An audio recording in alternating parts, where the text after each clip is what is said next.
Hello all, welcome back to Editorial Analysis and Answer Writing Practice at 9 p.m. Friends, if you are watching this video series for the first time, then please watch my intro video given in the playlist to know how to participate in this answer writing program. This is open for all. As winter is approaching, there is going to be a spike in the atmospheric air pollution in the Indo-Gangetic Plain in particular. In this backdrop, there were articles in newspapers. We will discuss this topic from our UPSC exam point of view. This Indo-Gangetic Plain, it is known for its highest atmospheric air pollution.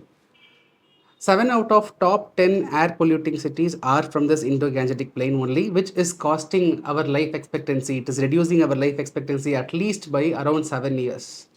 So we will discuss this, why there is a rise in atmospheric air pollution in this Indo-Gangetic Plains in particular. See, the number one reason is stubble burning. What is stubble? The crop residue after the harvest. After you harvest the crops, the residual part of the crop is called as stubble. The crop residue is called as stubble. So usually in this northern region, after the harvest of paddy is a kharif crop. After the harvest of paddy, to sow the wheat crops, the time gap is very limited. So once the harvest of kharif is done, we will be having around 2 weeks maximum to start growing wheat. The time interval between these two crops will be less. So wheat is a rabi crop, will be grown during winter season. So the crop residue of the paddy straw, that crop residue, that will be burnt, because when we burn it, we can clear it quickly so that wheat can be sown. So this burning, the stubble burning, is one of the important reasons for release of significant pollutants and causing higher air pollution. So stubble burning is one important reason.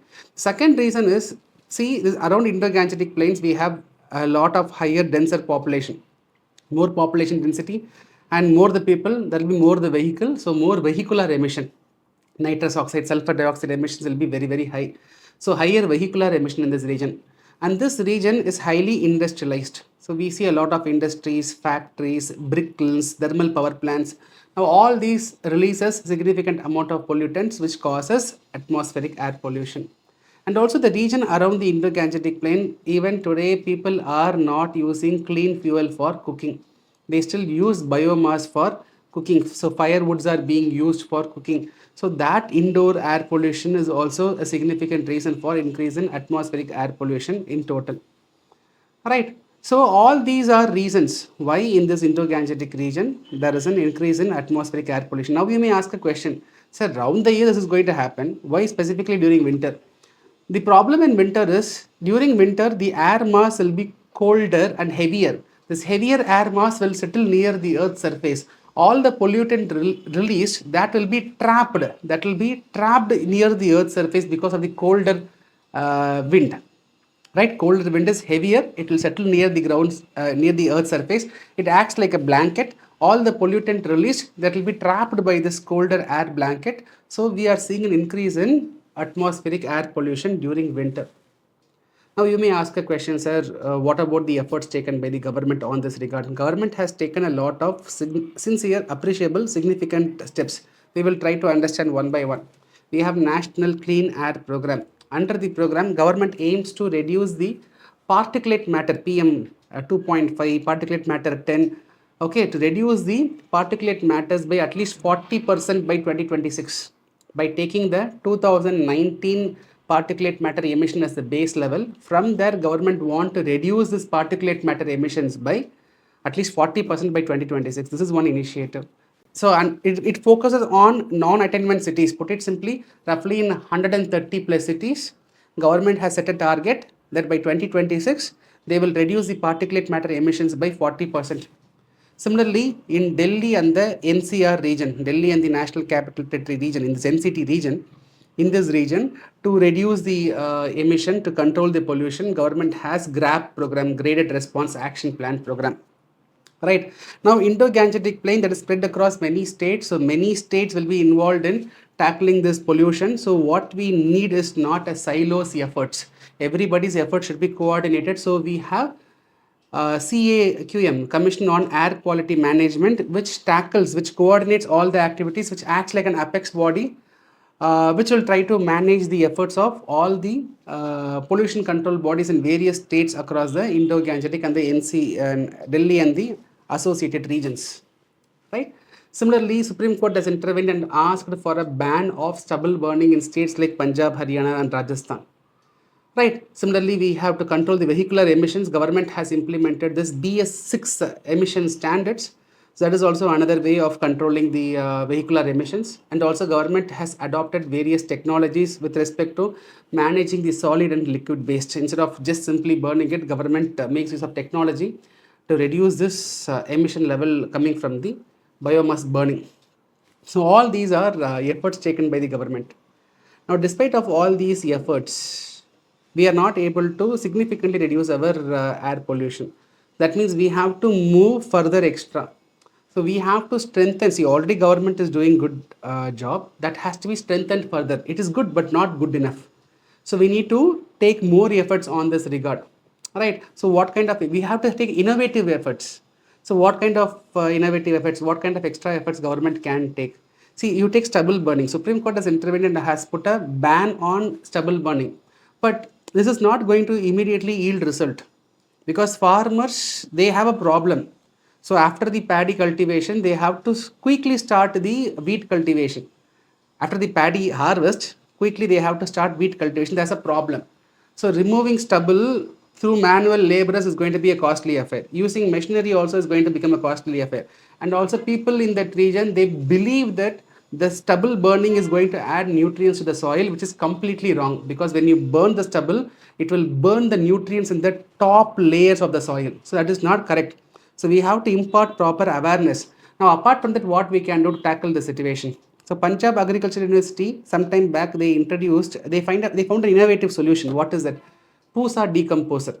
So Pusa decomposer is a fungi-based solution. When that fungi-based solution is sprayed over the stubble will be softened. When stubble is getting softened, then you need not remove that. During your tilling process, you can till along with the softened stubble. That will even add nutrients to the soil. This can be an easy, effective solution. That Pusa decomposer will consist of 4 packets of fungus, 25 rupees if I am not wrong. That can be used using the 25 rupees packet. You can make 50-liter solution for 1 acre. That much is sufficient. So easy solution. What people need is awareness. Similarly, we can incentivize the farmers using the stubble. The stubble is a huge source for generating biofuel. Okay, so when farmer is getting money for the stubble, why the farmer is going to burn it? So all this requires a systematic implementation and creating education and awareness to the farmers. Similarly, we have to come up with technologies which can improve the, or which can basically reduce the pollutant emissions. For example, if you take brick kilns, we have technology called as zigzag technology in brick kilns. That government is actually making it to adopt. So government is ensuring that the brick kilns are adopting this zigzag technology, but it can be further enforced strictly so that the emission can be further reduced.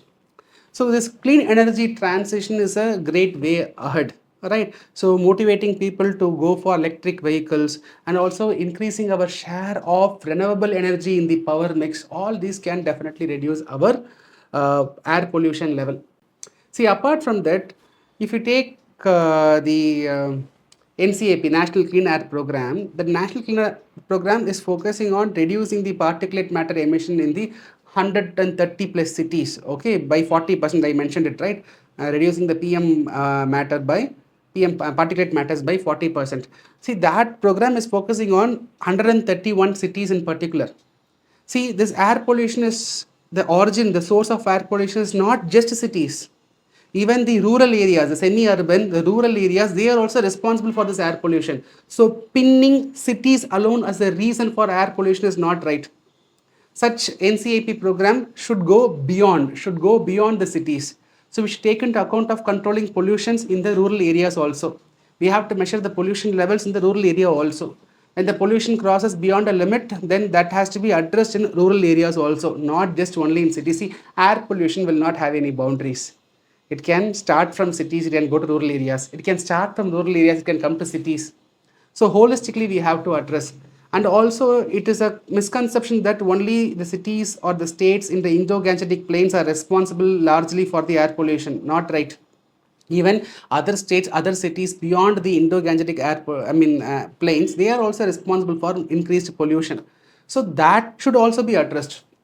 So need of the hour is a collaborative effort, right? The pollution control bodies or the states, they should not work in silos. Everybody, there should be a regional collaboration in tackling this. We need to have a regional mission, a regional collaboration. Interministerial coordination is required. Interministerial, interdepartmental coordination becomes very, very imperative. See, also we have to increase our voice in getting our due share in the international developed countries' contribution in climate finance. For example, as of now, India and Nepal put together has received less than 1% of the global climate finance, which was promised by the developed countries. So we need to increase, we have to voice out, we have to increase our share because we need money. To bring some innovative solutions, we have to spend money. For energy transition, we have to spend money. Adopt new technologies, we have to spend money. We have artificial intelligence, we have machine learning, but if we want to use it, if you want to make it usable, we need to spend money on research and development. Money is required. Bring our due share from the global climate finance. See, at surface level, it might appear that tackling air pollution assumes to be a complex phenomena. But I agree it is difficult. Tackling is difficult, but it is not impossible. For example, if you take America, whatever cleaning up which they have done with respect to atmospheric air pollution in the last 30 years, that was done by China in just 7 years.